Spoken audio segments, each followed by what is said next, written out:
Assalamualaikum warahmatullahi wabarakatuh. Halo, selamat malam. Nama saya adalah Muhammad Syahdan Farizki dengan NIM A11 2025 Di sini saya akan mempresentasikan Microsoft Excel mulai dari definisi beberapa aspek perbedaan dengan DBMS modern, DBMS canggih. Terus apa saja yang saya pelajari selama mengikuti pembelajaran Microsoft Excel di mata kuliah dasar komputasi serta pesan dan kesan. Kita mulai dari definisi Microsoft Excel terlebih dahulu. Singkatnya adalah aplikasi yang digunakan untuk mengelola, menampilkan serta mengatur data dan berbasis spreadsheet, yaitu menggunakan susunan kolom dan baris, dan lembar kerja, yaitu atau worksheet biasa disebutnya.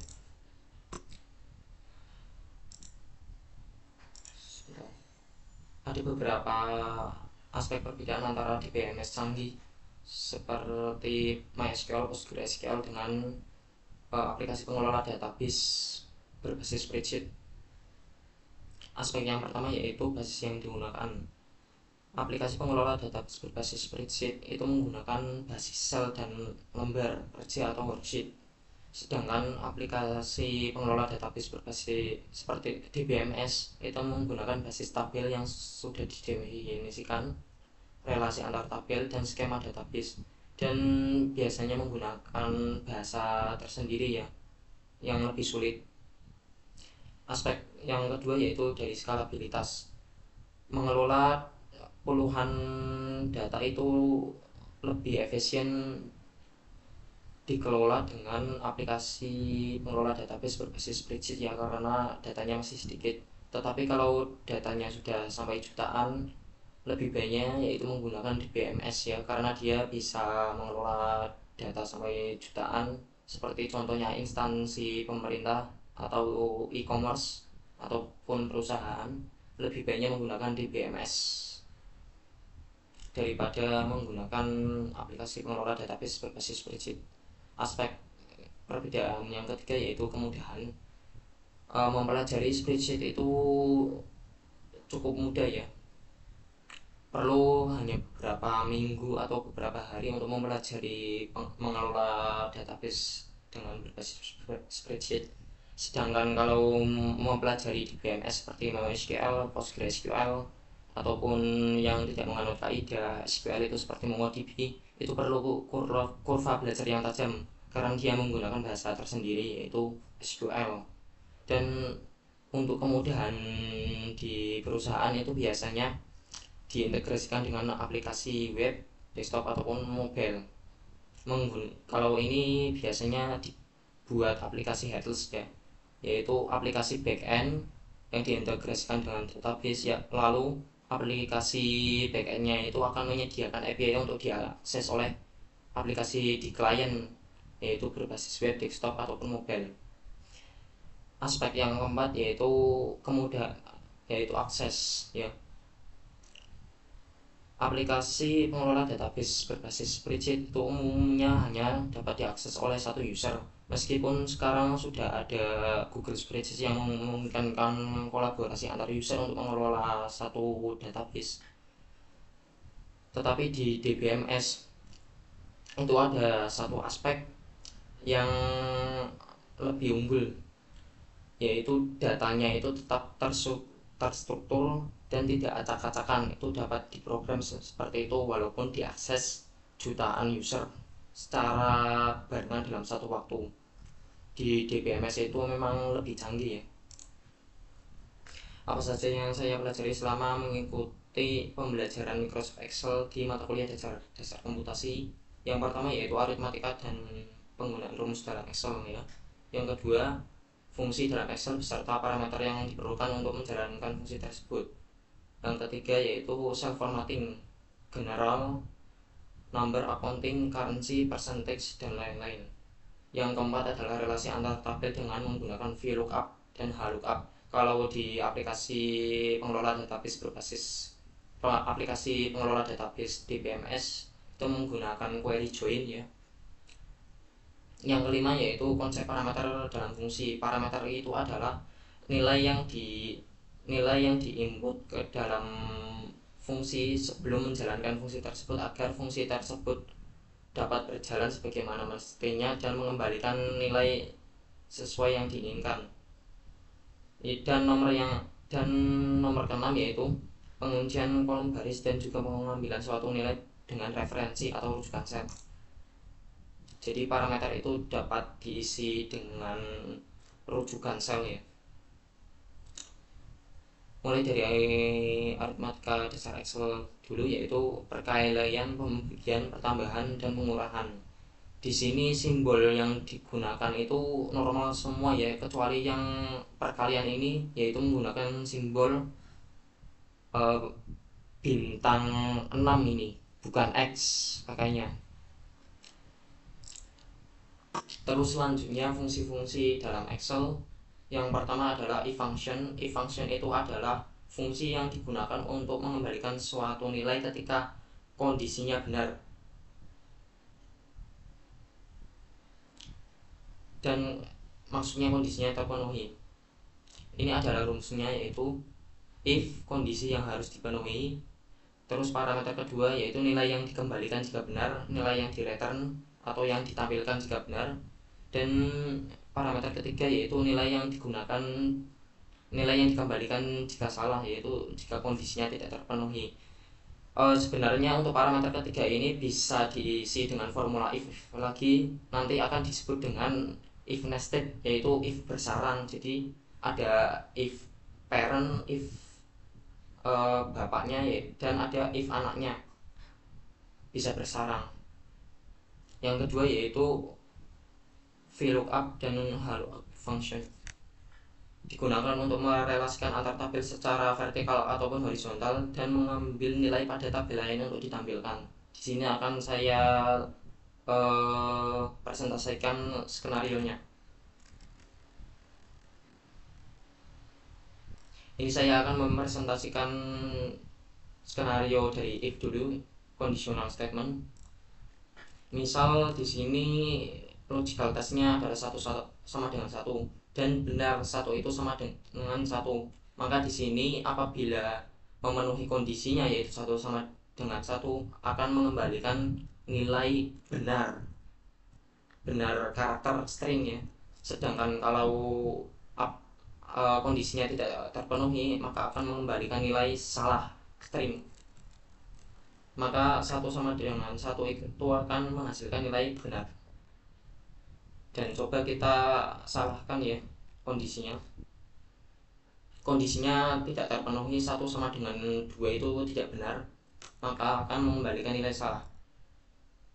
Ini contoh apabila menggunakan if nested atau if bersarang. Jadi apabila kondisinya tidak terpenuhi, dia akan menjalankan formula keduanya. Formula keduanya misalkan if 1 2 sama dengan 2, value if true-nya benar, value if false-nya salah.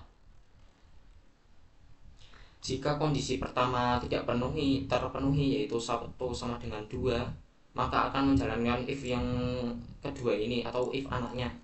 Dan if yang kedua ini kondisinya terpenuhi yaitu 2 sama dengan 2, karena memang 2 itu sama dengan 2, maka dia akan mengembalikan nilai benar ya, bersarang jadinya if di dalam if. Contoh skenario VLOOKUP dan HLOOKUP ya di sini.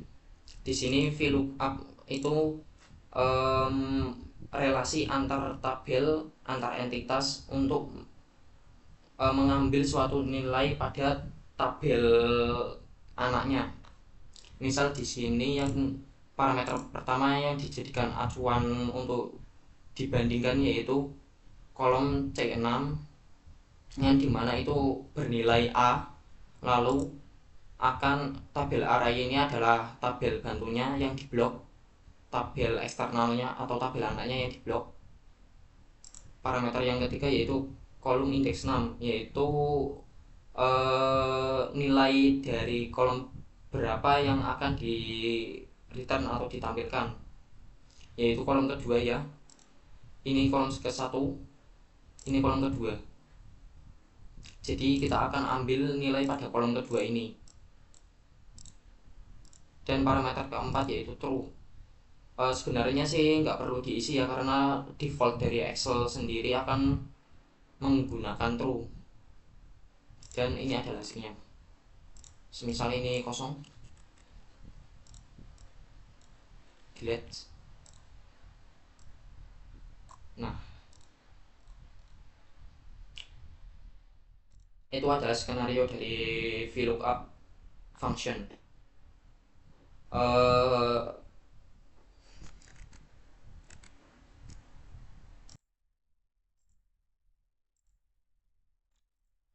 Sebenarnya kemarin pernah dibahas kenapa nilai NA itu bisa terjadi, itu karena tidak urutnya data pada tabel anak dalam relasi VLOOKUP ya. Itu kalian bisa isi parameter keempat dengan nilai false, karena apabila pakai nilai defaultnya yaitu true, Excel itu akan mencari nilai yang sesuai ketika datanya urut, dan apabila parameter keempatnya itu diisi dengan false, maka tidak urut pun tidak akan jadi masalah dan tetap akan menampilkan nilai sebagaimana mestinya. Untuk yang fungsi yang ketiga yaitu count function, digunakan untuk menjumlahkan sel yang telah terisi dengan nilai dalam suatu tabel. Fungsi yang keempat yaitu fungsi statistika dasar dalam Excel. Ada beberapa fungsi statistika dalam Excel seperti sum, digunakan untuk mentotalkan nilai dari beberapa sel. Average, mengembalikan nilai rata-rata dari beberapa nilai dalam beberapa sel, yaitu jadi ada beberapa sel, ada nilainya, memiliki nilai-nilai tersendiri lalu dirata-ratakan. Ada min, untuk mencari nilai terendah dalam rentang beberapa sel, dan ada juga max, mencari nilai tertinggi dalam rentang beberapa sel. Sebenarnya ada fungsi-fungsi lain seperti countif, sumif, and left mid, dan juga median. Ini fungsi statistika ya. Kalian dapat mempelajari lebih lanjut tentang Excel ini, fungsi-fungsi yang lain, dan juga rumus-rumus yang lain yang bisa digunakan ya di website Peter Schools. Ini adalah websitenya ya, lengkap sekali, tutorialnya dari awal sampai akhir ya.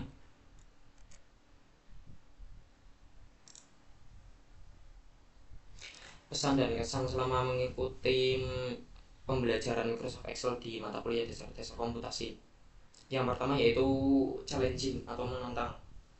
Kita diajarkan untuk melatih logika problem solving atau menyelesaikan suatu masalah. Kita diberikan suatu konsep untuk menyelesaikan suatu masalah, dan harapannya dapat mengimplementasikan apa yang kita pelajari di kasus atau skenario lain. Pesan saya dalam mata kuliah dasar komputasi yaitu penyampaiannya yang terlalu cepat bagi pemula, dan sarannya yaitu agar penyampaiannya itu lebih diperlambat lagi ya, agar orang lain itu lebih mudah untuk memahami Excel ini, karena memang Excel ini melatih logika problem solving ya, agak berat mungkin bagi pemula. Saya sendiri sih, karena saya mempunyai background dari pemrograman ya, semasa SMK saya ambil jurusan rekayasa perangkat lunak, jadi saya bisa mengetahui cara problem solving dengan cukup baik. Enggak sampai mahir sih, enggak, cuman cukup baik lah. Sekian presentasi dari saya, apabila ada kekurangan saya memohon maaf yang sebesar-besarnya, dan karena ucapan saya yang terbata-bata ini serta ada beberapa typo dalam presentasi saya. Sekian dan terima kasih.